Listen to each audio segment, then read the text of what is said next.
Ladies and gentlemen, boys and girls, children of all ages, tonight, the PTE Show proudly brings to you his second video of the week, and most important one, hashtag spoilers, the hit new web show that is sweeping the nation. I am your host, Perry the Entertainer. You can follow me on Twitter at ThePTEShow, where we live chat during Raw, Smackdown, and pretty much any time else. Whenever I'm on Twitter, it's usually a party going on. We are still on the road to 800 subscribers, so if you would, please go down and hit that subscribe button. And while you're down there, go into the description box, click on the link to follow me on Twitter at ThePTEShow. And the race to a K is still on, guys. We are 11 followers away from 1,000 followers. So join the PTE party on Twitter, and it's a party pretty much every day, like I said. And funny story with what you're going on right now. Actually, that made absolutely no sense. But let me try and break it down. So I went to open my screen recorder to do the usual hashtag spoilers intro and all that sort of stuff with you guys. Well, I'm trying to turn it on and trying to hit the record button, and it just doesn't want to do it. And in fact, it's crashing on me now. So I basically just said to hell with this after about 30 minutes. It's 11 o'clock at night, and usually you guys know I do this around 9, 10 o'clock. I just said to hell with it. I decided to take a screenshot on my computer of the spoilers, and I'm going to crop out, of course, my browser and all sorts of stuff like that, so you guys will just be able to see the spoilers. So even if you don't want to listen to my retarded voice or listen to my retarded opinions on wrestling, you guys can obviously just hit the pause button, read it, go in the comment section, say thank you, make me feel a little good for doing this, and be on your way. I mean, hell, basically the reason I do this is so that you guys could determine whether or not you want to watch SmackDown or whatever show that I'm spoiling. Usually it is SmackDown. I think it has been SmackDown, I think, ever since the debut of this show. But so yeah, that's the problem. So I'm gonna try and kind of play around with the recorder after we go off the air here, and obviously once I actually render this video out. But hopefully next week we'll be back to normal, but until then, this is hashtag spoilers, and let's get right down to business after 2 minutes of me blabbing about my personal problems. Thank you, Google. Daniel Bryan kicks off SmackDown with an in-ring promo. He talks about WrestleMania 31, but is interrupted by Bad News Barrett, who insults Bryan and Dean Ambrose. Ambrose comes out and they brawl. Bryan picks up the IC title and hands it to Barrett, but just to distract him.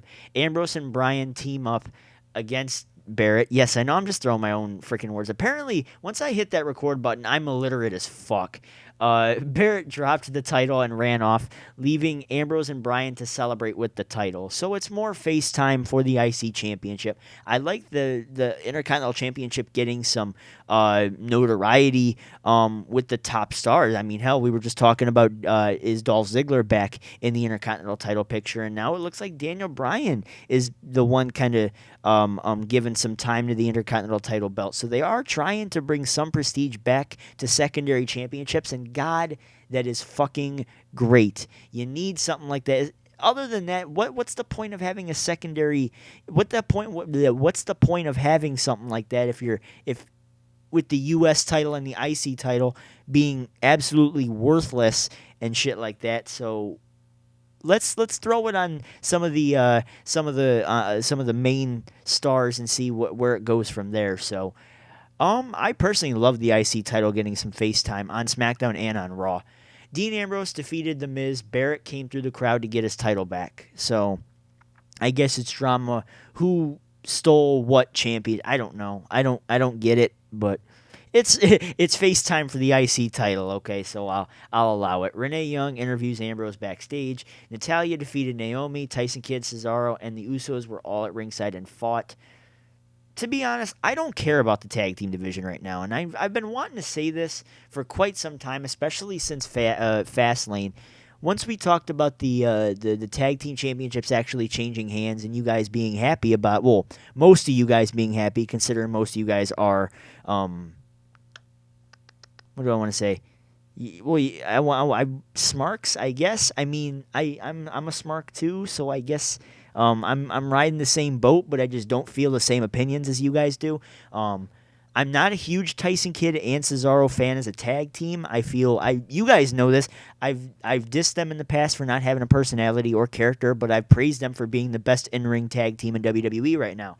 But the more that I think about them winning the tag team titles, the more that I think that it was all done for Total Divas, and it's for something with Natalya and Naomi going on that reality show. And if WWE can prove me wrong, then okay, I'll be fine with it. But until it is proved to me that it was not for Total Divas and it actually was for people who have been pushing for Cesaro and Tyson Kidd to get pushes and all sorts of stuff like that, then I'll think about it. But until then, the tag team division is still jack shit nothing. I mean, you got the Usos, you got Tyson Kidd and Cesaro, you got the Primetime Players who are back in the mix, and you got the Ascension. That's pretty much it. There are 4 teams in your fucking tag team. Oh, I can't forget about the fucking Matadors that main event superstars every fucking week. I'm so sorry I completely forgot about them. Hell, I heard something about the Lucha Dragons coming up. I mean, shit, at least that you're just adding to the quantity, and hell, I think they'll help the quality. I mean, shit, having them face Tyson Kidd and Cesaro for the tag titles, damn, you talking about bringing more prestige to the IC Championship? Shit, do that. Lucha Dragons versus Tyson Kidd and Cesaro for the tag titles. That'll put some asses in seats," said Tony Schiavone. Lana and Rusev came out for a promo to mock John Cena. Jack Swagger. Oh my God. Jack Swagger interrupted, but Rusev ended up beating him down. Rusev put Swagger in the Acolyte. Accolade. And as the Russian flag dropped over the ring. Is Jack Swagger just the American punching bag? Like, he won a match last night against Stardust. He made Stardust tap out. And then he's going to come out and get his ass whooped by Jack Swagger. Or by Rusev. It's FaceTime for the guy. Why the hell has he not been promoted to NXT like Curtis Axel has been, so there's nothing that Swagger can do right now. The US title is occupado. The IC championship right now is occupado. There's nothing for him to do right now. There's nothing, and I don't want to throw him in a meaningless feud that's not going to do anything for him or whoever I throw him up against. Like, I'm not going to put him against fucking Adam Rose just to put him on TV. So, I guess it's good that it's FaceTime for Swagger. It's just bad that it's not for something meaningful. Other than the fact that Swagger still having something about with Rusev, and he's still fucking trying to defend America against Rusev, even though he fucking gets his ass whooped every time. Daniel Bryan versus Bad News Barrett is next. R-Truth was on commentary and ended up stealing Barrett's title belt. Can somebody get this guy some goddamn duct tape? For some reason, people love stealing his fucking IC championship, and it might work just to invest in some damn duct tape to keep that shit in his goddamn hands, because it's been stolen at least 3 fucking times halfway through this damn spoilers episode. So maybe that's going to be another first. We're going to invest in some duct tape for Bad News Barrett. I mean, I walked off the set about 2 weeks ago. We might as well start investing some money to help Bad News Barrett keep his IC championship in his goddamn hands. Whether that be duct tape, cement glue, anything stick. No. Bryan got the win with a running knee. After the match, Barrett looked around for his title and had no idea what happened to it. So, what is the joke? Is the joke that Barrett can't hold on to his championship and I don't know, like, is that the joke? Like, is that supposed to be something funny? Like, I don't get it. I don't get why the hell this is happening.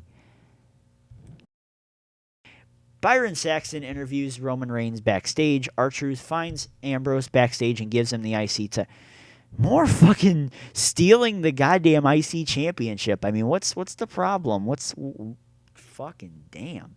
Fandango, is he a face now? Defeated Curtis Axel.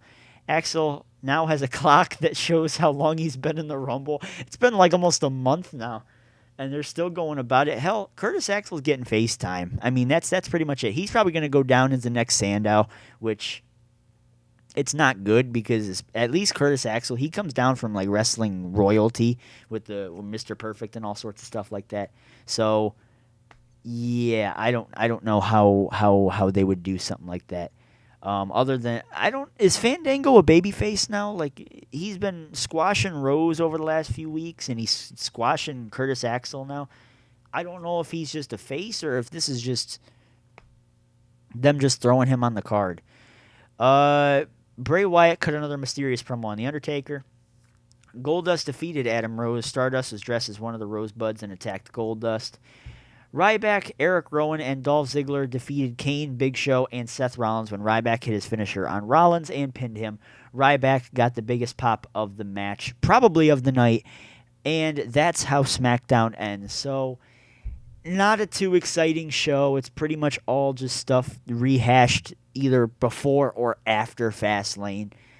There's no movement besides stealing the IC Championship 6 times, and that looks like that's about it. There's nothing really that meaningful about Thursday's